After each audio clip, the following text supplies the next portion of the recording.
Para comenzar, quisiera aclarar estos dos términos, maleza y arbense.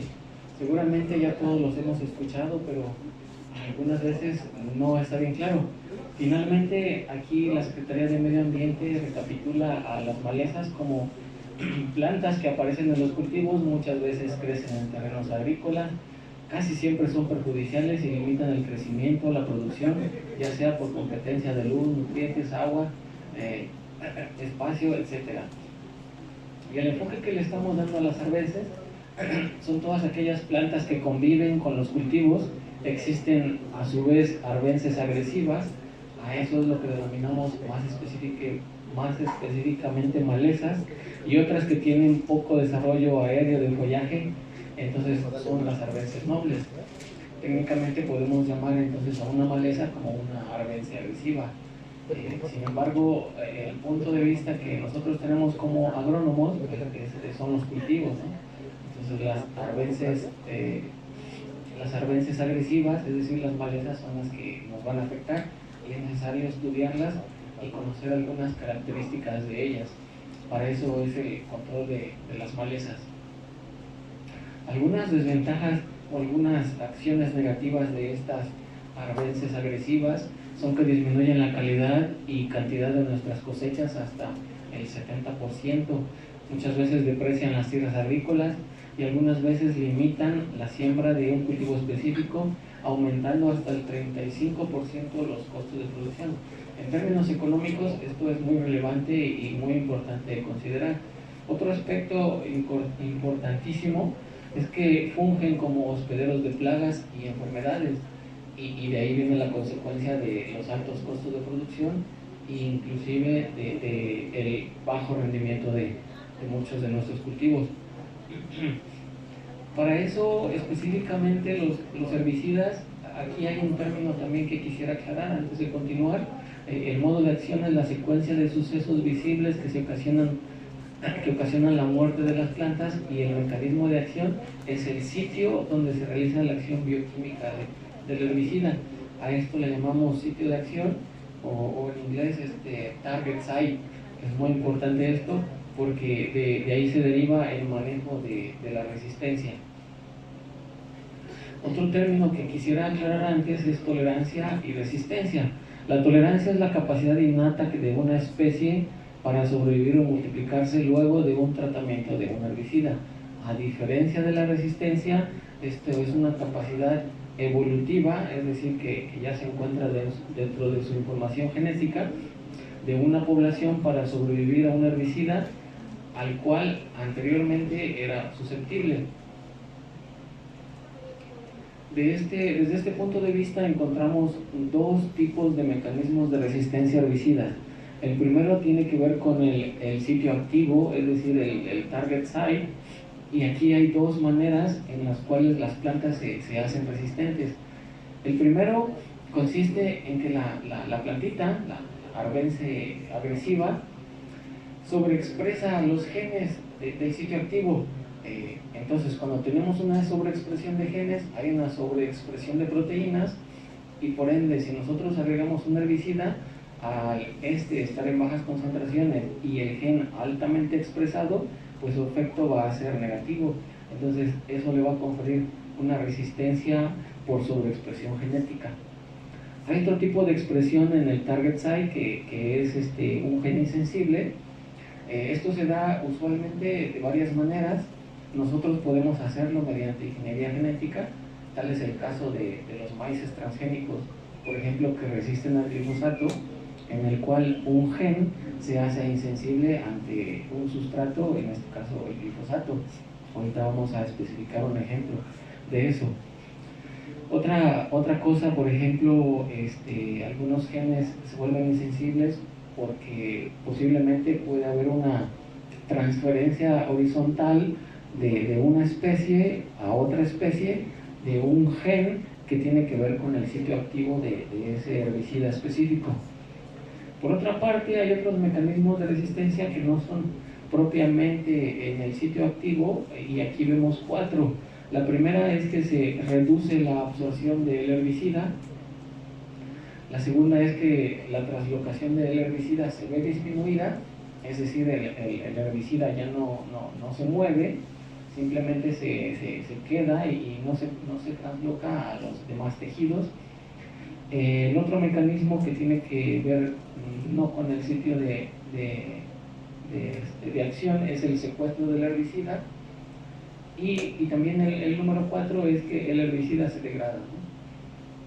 Aquí hay otra alternativa que mencionan otros autores, es que, por ejemplo, la planta tiene una capacidad de generar otros compuestos que actúan a nivel del metabolismo de la planta de tal forma que el herbicida no actúe, o sea, lo ponen como otro sustituto de ese mecanismo. Aquí hay alguna clasificación de herbicidas y quisiera leerlo para que lo tengan de conocimiento. Seguramente ya lo han estado viendo en sus clases de plaguicidas. De acuerdo a la HRAC, ahorita se cambió la nomenclatura recientemente, y aquí observamos 2, 4, 6, 7, 2, 14, pues 28 grupos aproximadamente de herbicidas. El primero es de acuerdo a su modo de acción, los inhibidores de la enzima acetilcoenzima A carboxilasa. El número 2, inhibidores de la acetato sintasa. Número 3, inhibidores de la microtubulina. Número 4, inhibidores auxínicos. Número 5, inhibidores del fotosistema 2 en la parte de la serina 265 y en la parte de la histidina 215. Otro grupo importante es los inhibidores de la enzima 5, enolpirubil 3-shikimato 3-fosfato sintetasa. Otro grupo es inhibidores de la glutamina sintetasa, inhibidores de la enzima pitoena desaturasa, inhibidores de la enzima desoxilosa fosfato sintetasa, inhibidores de la enzima protoporfirina oxidasa, inhibidores de ácidos grasos de cadena larga, inhibidores de la enzima dihidroteroata sintasa, inhibidores del transporte de auxinas, inhibidores del fotosistema 1 de la fotosíntesis, inhibidores de la organización de las mitotubulinas, desacopladores, inhibidores de la enzima HPPD, inhibidores de la enzima dihidroxotarata dihidrogenasa, inhibidores de la síntesis de la celulosa, inhibidores de ácidos grasos tipo tioesterasa, inhibidores de la proteína serina treonina fosfatasa, inhibidores de la enzima SDS, inhibidores de la enzima HSL, inhibidores de la enzima licopeno ciclasa y otros descritamente como su efecto desconocido. Bueno, lo leí para que vean que es una gran diversidad de herbicidas y muchos de ellos ya no hacen efecto en las plantas arbences agresivas, es decir, en las malezas como usualmente estaban diseñados. Si lo vemos aquí en términos de dibujitos, algunos alteran la síntesis de ácidos grasos a nivel de organización de los microtúbulos. Recordemos que los microtúbulos forman parte del citoesqueleto de la célula. Algunos alteran el sistema de transporte de hormonas, por ejemplo el 2,4-D, ¿no? Algunos regulan la genética mediante el control hormonal, otros afectan la síntesis de ATP en la mitocondria, otros también inhiben o interactúan o irrumpen la síntesis de tetrahidrofolato. Otros también alteran la pared celular, la síntesis de la pared celular en la célula. Algunos grupos, por ejemplo el B, G y el H, alteran la síntesis de aminoácidos, algunos aminoácidos alifáticos y algunos específicamente aminoácidos aromáticos. Otros actúan a nivel de la fotosíntesis, irrumpiendo el fotosistema 1 o 2, y otros a través de la inhibición de pigmentos fotosintéticos. Entonces los efectos son muy diversos. Si gustan aquí tomarle una foto, aquí hay una aplicación que usualmente podemos utilizar para ver el modo de acción y los principios activos de herbicidas, fungicidas, insecticidas, y les va a ayudar mucho para que puedan entender un poquito sobre estos distintos grupos y cómo es que vamos a aplicarlos en el campo.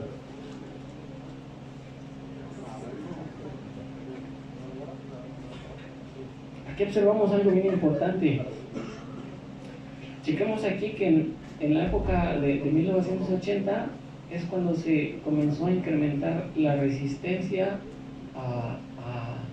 de malezas ante herbicidas. En el 2020 se reportaron aproximadamente unos 500 casos de resistencia a herbicidas. Esto es mucho, ¿no? Obviamente no tenemos 500 malezas, tenemos más, pero es un poquitito alarmante estas estadísticas. Aquí vemos también cómo se incrementó sobre todo del grupo 2. Aquí tenemos algunos ejemplos del grupo 2, como las pirimidil tiobenzoatos, los triazolpirimidinas, la sulfonilamina carbonil trazolinona. Entonces aquí hay algunos ejemplos de las sustancias activas. Pero observemos aquí, importante es que tienen altamente resistencia, ¿no?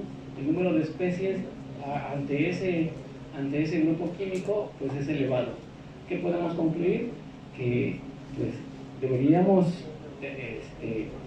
usar menos este herbicida porque ya no tiene efecto, ¿no? Aquí vemos también algunas plantas que tienen resistencia a no solamente un herbicida, sino a 2, 3, 4, 5, 6, 7, hasta 7 herbicidas. Entonces esta maleza es como inmortal, no se muere. Por ejemplo, aquí del grupo aquí hay malezas que resisten hasta 2 herbicidas, son las que más hay, ¿no? Entonces para el manejo de la resistencia necesitamos conocer específicamente cuál es el herbicida para no usarlo y usar otra alternativa. Acordémonos del sitio de acción, hay diversos, ¿no? Hay otro grupo que resisten hasta 3, 4, pero sí hay malezas súper resistentes, ¿no? Hasta 7. Aquí en el 2015 comenzaron a aparecer, ¿sí los ven? Entonces es un poquitito muy alarmante que esta resistencia que se da de manera genética. No es tolerancia, es resistencia. El caso del glifosato ya todos lo conocemos, y todos usamos este herbicida, y algunos de nosotros hasta somos productores, ¿no? Me gustaría escuchar a alguien que haya usado glifosato. Por ejemplo, aquí tenemos algunos, por ejemplo, el doctor Perdomo, ¿no? Las dosis de glifosato por hectárea, no sé si nos puede apoyar con ese dato, doctor. Hace 20 años, 1 litro por hectárea, y actualmente hasta 5, ¿no? Hasta 5 litros por hectárea. Y las malezas, ¿qué sucede? Aún así, algunas resisten, ¿no? Entonces eso es muy preocupante, y por eso nos dimos a la tarea de hacer un poquitito de investigación respecto al glifosato. Las dosis, y eso sucedió en apenas unos 15 o 20 años, ¿no? No se diga dentro de unos años que siguen después de ahora, cuáles van a ser las dosis. Bueno, el glifosato es una molécula que inhibe esta enzima. Esta enzima se llama 5-enolpirubil, shikimato, 3-fosfato sintetasa. Esta enzima está codificada por un gen que se llama igual, EPSPS.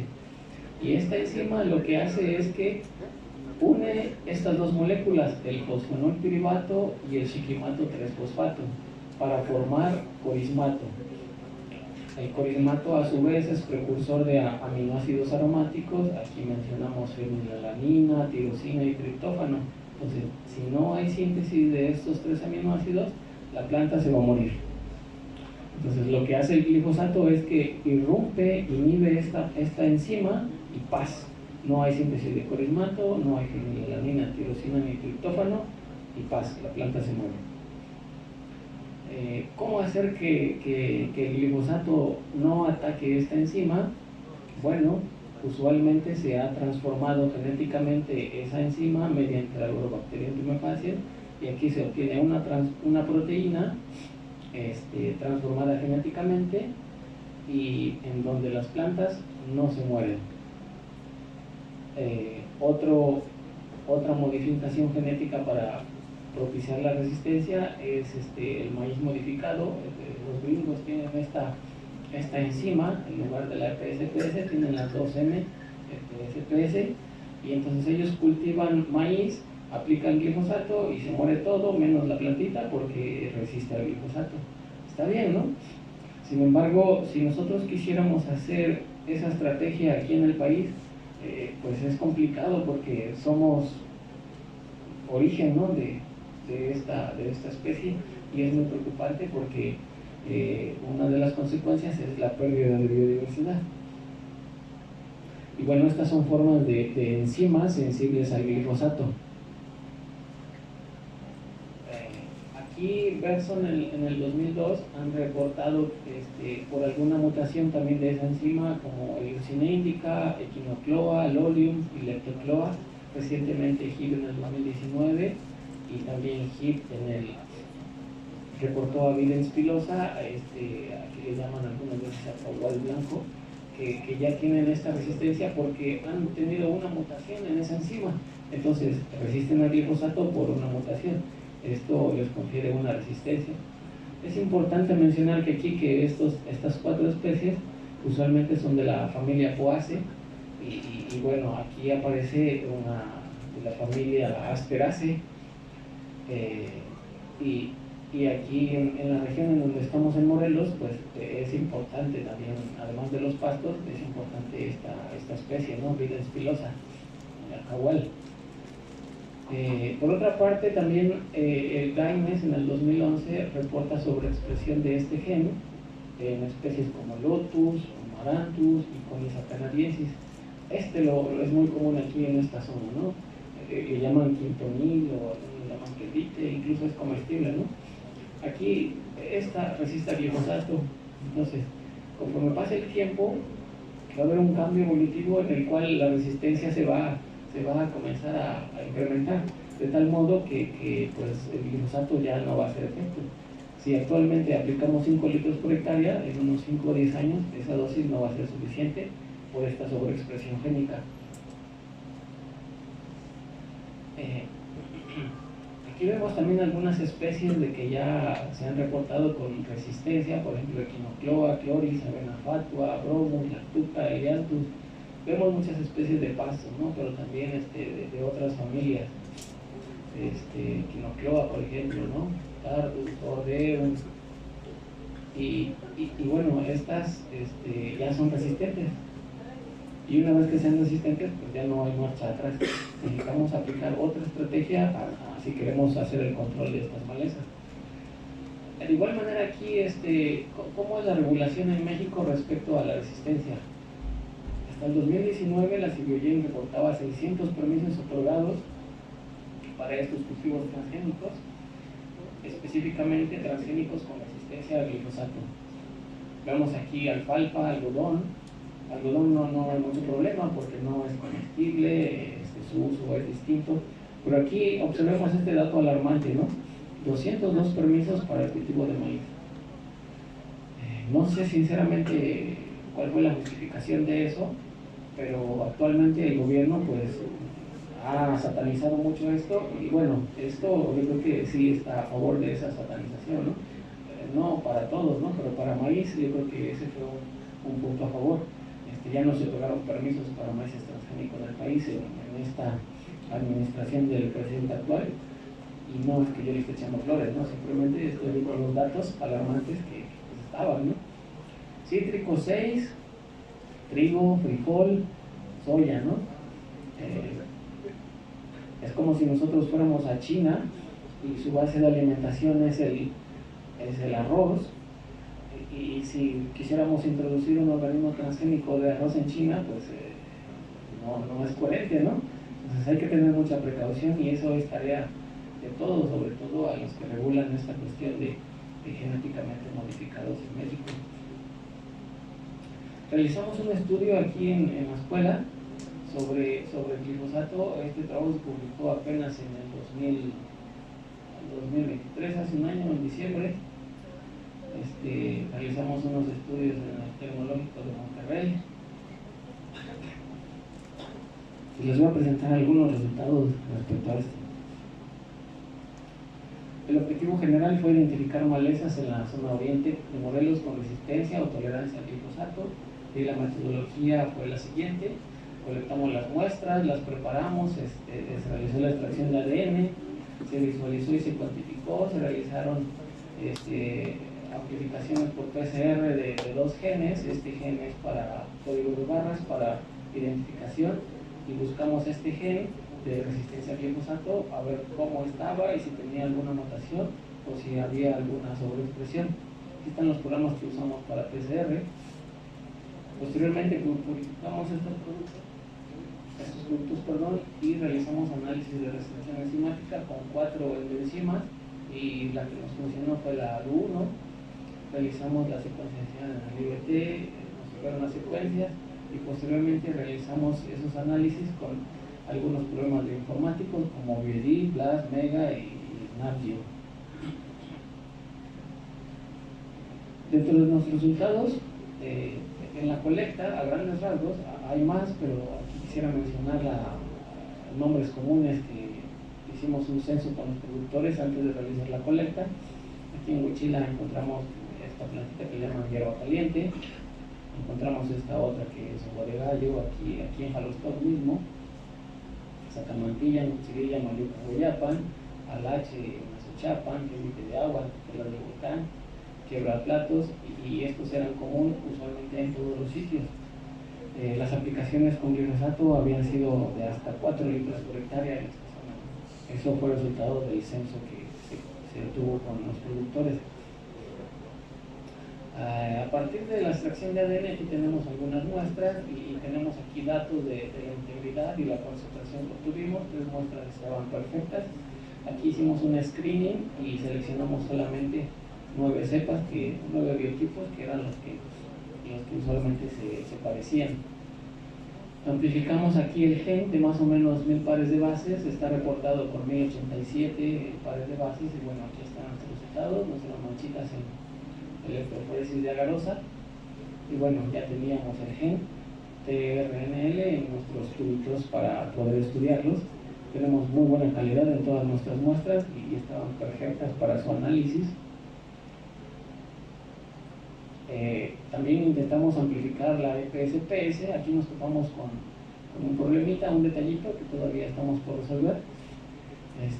Gaines en el 2013 reporta que el tamaño de este gen es de 10 kb.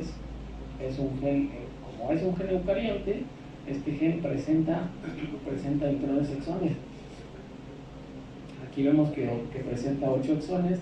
Recordemos que los exones son las regiones codificantes, y entonces nuestros primers que nosotros diseñamos, nuestros cebadores, solamente estaban para 1000 pares de bases, entonces no nos funcionó.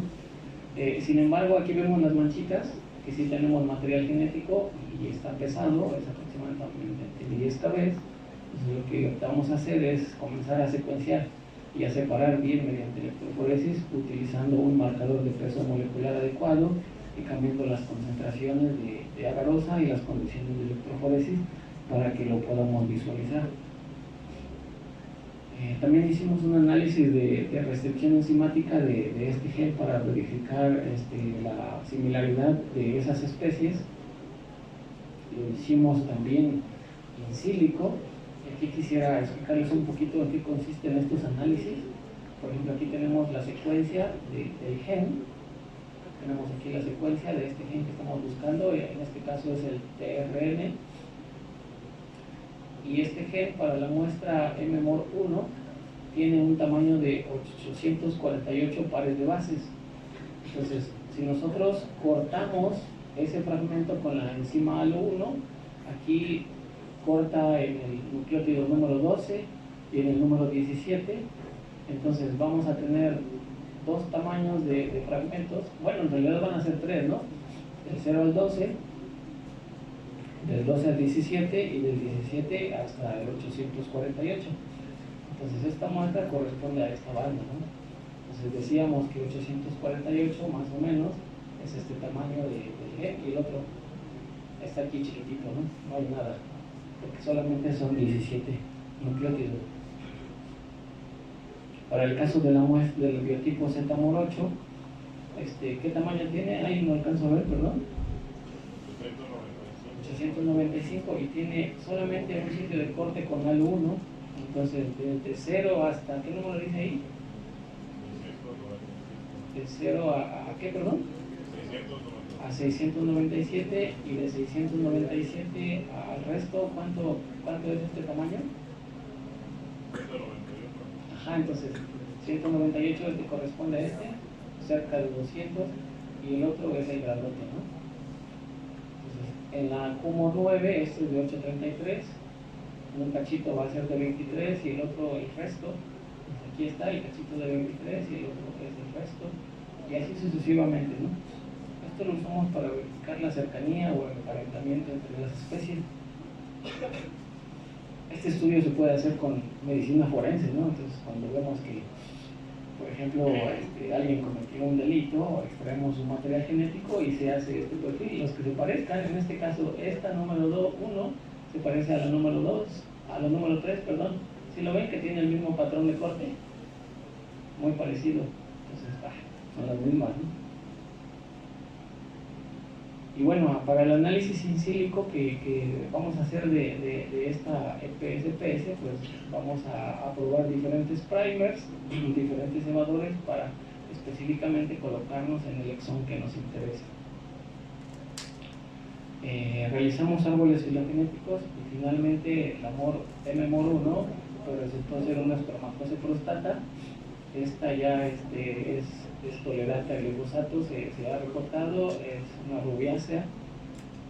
La Z-MOR8 se parece a una lama dentata. Este género no presenta reportes de resistencia, pero sí de tolerancia. Aquí encontramos una Icomea triloba y también hay reportes ya de tolerancia a glifosato. Aquí mencionan que es por la translocación reducida. Vemos aquí otra que se parece a la familia de las equináceas. No sabemos qué tipo de equinácea es, pero se parece a una equinácea. Entonces aquí equinácea tiene una estrategia de tolerancia, es que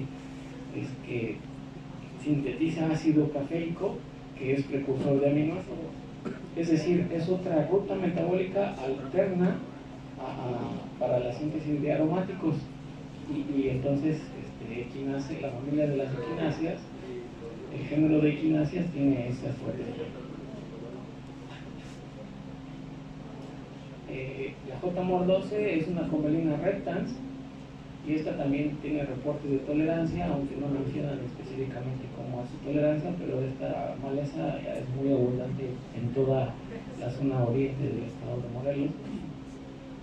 En conclusión, obtuvimos 5 especies, identificamos que son resistentes. Entonces finalmente las conocemos, pero no estaban reportadas, y este trabajo pues, ya las reportó que sí están aquí en Morelos. A manera de conclusiones, se lograron identificar 5 especies: espermatoce, aldana, Icomea, Comelina y equinácea. Ninguno de los géneros están reportados como resistentes. Nuestro trabajo está todavía trunco, no está terminado.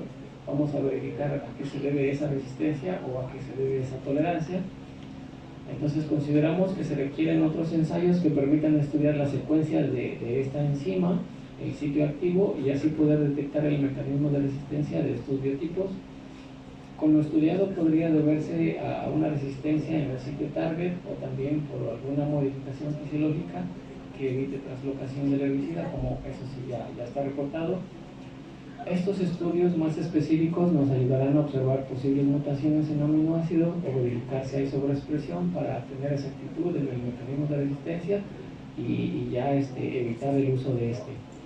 Finalmente, es importante identificar plantas con resistencia a tolerancia a herbicidas para poder desarrollar un control efectivo de estas y evitar que estos compuestos agroquímicos impacten al ambiente de manera negativa, y así prevenir la resistencia a otros herbicidas, no solo a uno. En este caso específico al glifosato, ya que causa daños a los seres vivos y al ambiente. Bueno, por mi parte es todo. No sé si tienen alguna pregunta. Fue algo breve y rápido, pero